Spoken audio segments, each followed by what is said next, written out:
ქრისტიანული სამყარო, როდესაც იქმნება და ჩვენ გავქრისტიანდით, ამან რა თქმა უნდა ჩვენი ბედი გადაწყვიტა და ყველაფერთან ერთად ეს იყო პოლიტიკური არჩევანი. ისლამური სამყაროს უპირისპირდებიან თქვათ ევროპა რა ჯვაროსნების სახით.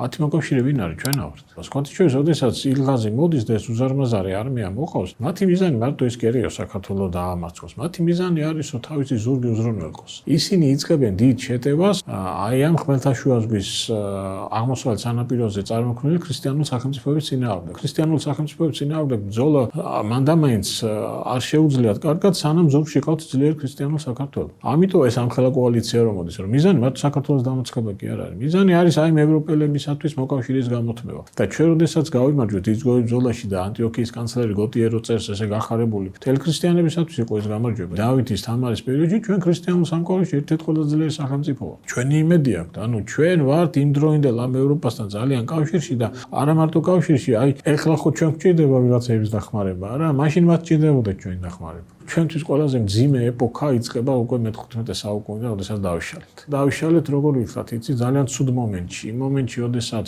სამხრეთ აღმოსავლეთიდან გვიმეზობლდება ოსმალეთის უზარმაზარი იმპერია და სამხრეთ აღმოსავლეთიდან ირანის დიდი სახელმწიფო. და მე მთელი 300 წელი ვართ ამ ორი სახელმწიფოს ბრძოლის არეალი.